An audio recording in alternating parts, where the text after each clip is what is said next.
Hello जी, good morning. कैसे हैं आप सब? आई होप आप सब लोग अच्छे होंगे। और मैं आरती स्वागत करती हूँ आपका आपके अपने यूट्यूब चैनल पे। तो जी, जैसे कि आप टाइटल से समझ गए होंगे, आज मैं आपको अपने घर के बारे में, अपने ससुराल के बारे में बताने वाली हूँ कि कौन कैसा है और किसके साथ मेरी कितनी बनती है। ठीक है। और मैं आप लोगों से वादा करती हूँ कि जो भी बताऊँगी मतलब सच बताऊंगी, झूठ कुछ भी नहीं बताऊंगी कि मैं बनावटी बातें करके आपका और मेरा दोनों को टाइम वेस्ट करूं, क्योंकि बनावट की चीज़ें ज़्यादा दिन तक नहीं चलती। और मेरी शादी को 3 साल हो चुके हैं, ठीक है, ये भी बता दूँ मैं आपसे। तो चलिए शुरू करती हूँ मैं किसके साथ कैसा रिश्ता है मेरा। तो सबसे पहले आती है हमारे परिवार की मुखिया की बारी, मतलब मेरे ससुर जी, पापा जी की बारी। तो मैं उनके बारे में ये कहना चाहती हूँ कि जैसे कि मेरे पिता नहीं हैं, मतलब मैं बहुत छोटी थी तब वो हमें छोड़ के चले गए थे इस दुनिया से। लेकिन कभी मामा नाना ने कमी खलने नहीं दी मुझे कि पिता की। लेकिन जब शादी हुई, शादी के बाद मुझे असलियत में पता चला कि पिता क्या होता है। क्योंकि जो छवि मैंने यहाँ पे मेरे ससुर जी की देखी है, पापा जी की देखी है, ऐसा मेरे हिसाब से तो अगर दिन में अगर हम दिया लेके ढूंढे भी ना, ऐसे बोला जाता है ना, कहावत है, तो भी ऐसा इंसान नहीं मिलेगा। बहुत ही अच्छे इंसान है वो। और मतलब नेचर वाइज भी एकदम जैसे फ्रेंड होते हैं ना, सारा परिवार हमारा बिल्कुल मिलजुल के रहता है। न खाली हम लोग घर में जो 5-6 मेंबर है ये, बल्कि मेरे चाचा ताऊ हैं, उनकी जो बहुएं हैं, मेरी भाभियाँ, वो सब भी, हम सब एक साथ बैठ के आपस में मजाक मस्ती करते हैं। कोई ऐसी बात नहीं है कि किसी को भी ऐसा कभी भी लगे कि हम ससुर के पास बैठे हुए हैं, ऐसा बिल्कुल भी नहीं है न। और सबसे अच्छी बात यह है कि हमारे घर पे ये जो घूंघट वाली प्रथा होती है, ये बिल्कुल भी नहीं है। पापा जी ये कहते हैं कि हम बेटी का सुख तो हमें मिला नहीं, लेकिन जो मेरी पुत्र वधू हैं उनके अंदर मैं अपनी बेटियां देखता हूँ, अगर ये हंसती हैं, मुस्कुराती हैं, तो मेरा जी खुश हो जाता है इन्हें देखकर कि मेरे घर की बहुएं खुश हैं तो मैं भी खुश हूँ। और जैसे कि कभी भी मुझे इस चीज़ का एहसास नहीं होने दिया आज तक कि मैं दूसरे के घर में आई हुई हूँ। ये घर मुझे उतना ही अच्छा लगता है जितना मुझे पीहर वाला घर अच्छा लगता था।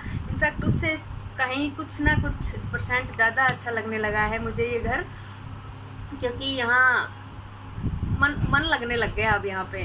ठीक है। तो जी, बस मैं यही कहना चाहती हूँ पापा जी के बारे में कि उनके जैसा इंसान नहीं देखा मैंने दूसरा। हाँ, इनकी पापा जी की कुछ छवि इनके अंदर है, ठीक है, वो मैं आपको आगे बताती हूँ।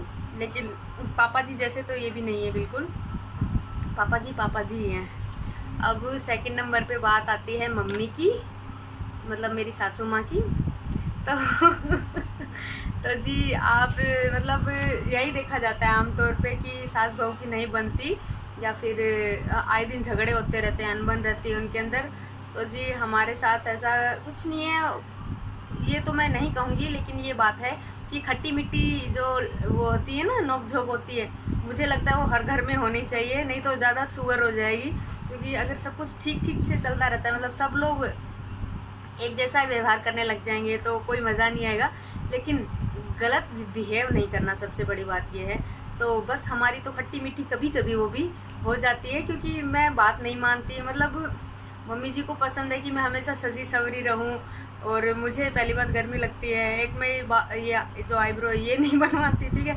तो मम्मी कहती है कि तेरे जितनी उम्र छोटी छोटी उम्र की लड़कियां हैं ना, आजकल ज़माना देख कितना आगे बढ़ चुका है, वो इतने तैयार होके टनफन होके रहती हैं, और तू न कुछ पहनती ओढ़ती है और न कोई मेकअप वेकअप, सीधा ऐसे ही।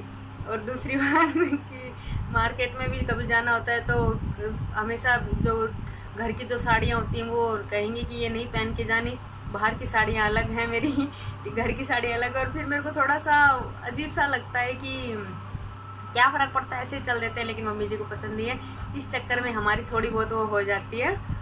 मतलब वो चाहते हैं कि मैं हमेशा अच्छे से बन ठन के रहूं। और आपको तो पता ही है मेरा, मैं कैसे रहती हूँ, नहीं कुछ मिल जाए तो ठीक है, नहीं तो बस हम ऐसे ही ठीक है, नहीं। और क्या बताऊँ मम्मी के बारे में मैं। मम्मी मेरा बहुत सपोर्ट करती हैं खाने के अंदर। मतलब आमतौर पे देखा जाता है कि या तो जो सारा काम होता है वो बहू को ही करना पड़ता है या फिर सास को ही करना पड़ता है। मतलब एक दूसरे को टॉर्चर करने के तरीके से काफ़ी घरों में ऐसे होता है कि सारा काम बहू ही करेगी अगर शादी हो गई तो, या फिर बहुएं भी ऐसी आ जाती हैं आजकल कि वो उनको इतना माँ बाप की तरह नहीं ट्रीट करती, उनको ऐसा नहीं समझती कि मेरे माँ बाप हैं, और गलत कुछ ना कुछ गलत बिहेव होने लग जाता है।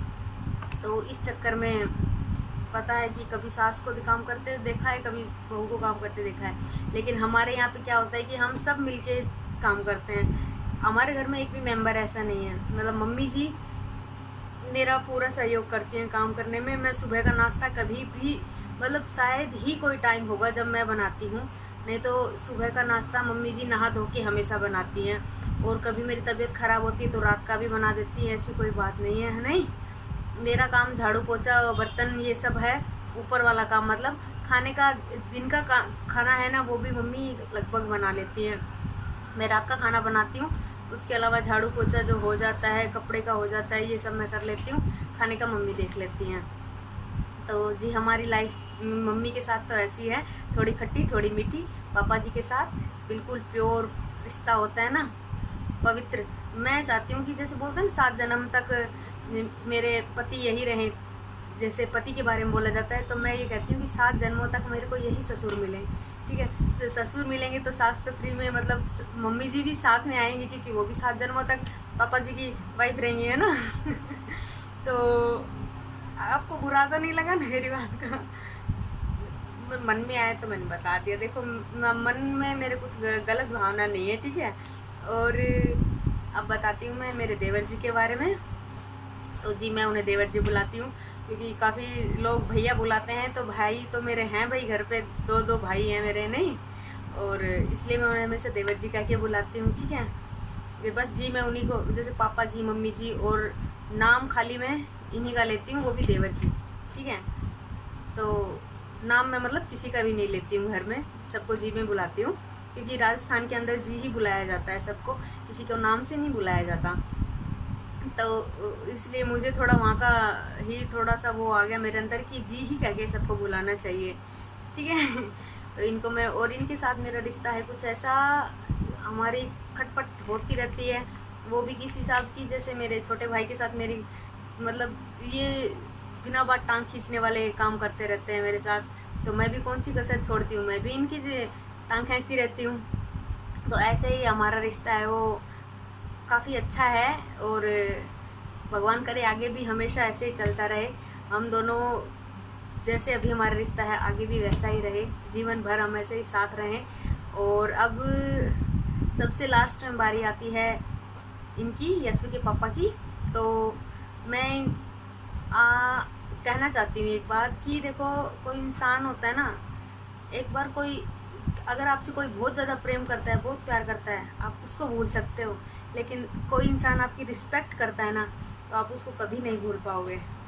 और जिस जगह पे ये दोनों चीज़ें साथ में मिल जाए ना, किसी भी औरत को, मैं यहाँ पे स्पेशली औरत को कहना चाह रही हूँ, क्योंकि प्यार तो कोई भी कर लेता है औरत को, लेकिन रिस्पेक्ट हर इंसान नहीं दे पाता। और रिस्पेक्ट और प्यार कोई दोनों साथ में दे देना, तो उस औरत से ज़्यादा खुश नसीब शायद इस दुनिया में कोई भी नहीं है, नहीं। तो मैं तो यही कहना चाहती हूँ कि अगले आने वाले 7 जन्मों तक, मैं अपने दिल पे हाथ रख के कहती हूँ, आगे जो 7 जन्म आएंगे वो मैं उससे भी आगे वाले 7 जन्मों तक खाली इन्हीं को मेरे मतलब सपनों में, और अपने मतलब क्या बोलते हैं, 7 जन्मों का रिश्ता इन्हीं के साथ रखना चाहती हूँ। और मैं मतलब इनको पाके इतनी ज़्यादा खुश हूँ अपनी लाइफ के अंदर कि हर औरत का, हर लड़की का जो सपना होता है ना, मुझे लगता है मेरा वो पूरा हुआ। और इसका सबसे बड़ा क्रेडिट मैं भोले बाबा को देना चाहती हूँ, क्योंकि मैंने उनके 16 सोमवार तीन बार किए थे, 16 करके, ठीक है। फिर देखो ये मुझे पति रूप में प्राप्त हुए, और ये बहुत ही ज़्यादा समझदार हैं, ठीक है। और मतलब जो मैं बता नहीं सकती, वो सब खूबियाँ इनके अंदर हैं, ठीक है। और बेटी के साथ तो आपको पता ही मेरा कैसा रिश्ता है, इसके बिना मैं नहीं जी सकती, ठीक है। मतलब दुनिया में सब कुछ भी छोड़ सकती हूँ, खाना पीना छोड़ दूँ, लेकिन मैं मेरी बेटी के बिना नहीं रह सकती। मुझे दुनिया में सबसे प्यारी ये लगती है। सभी एक कहीं ना कहीं सभी रिश्तों से जो बढ़ के होता है ना, वो मेरे लिए मेरी बेटी है। तो जी, आपको मेरी ये वीडियो कैसे लगी? मैंने आपको जो भी बताया है बिल्कुल सच बताया है। इसमें 1% भी झूठ या फिर आप लोगों को बहकाने की कोशिश नहीं की है मैंने। जैसा हमारा रिश्ता है बिल्कुल वैसा बताया है, ठीक है। तो आपको अगर मेरे वीडियो अच्छे लग रहे हैं तो प्लीज़ उन्हें लाइक कीजिए, और चैनल पे नए आए हैं तो सब्सक्राइब करना बिल्कुल भी नहीं भूलेगा। और आपकी कैसी बॉन्डिंग है आपके परिवार में, आपके ससुराल में, मुझे प्लीज़ कमेंट करके बताइएगा।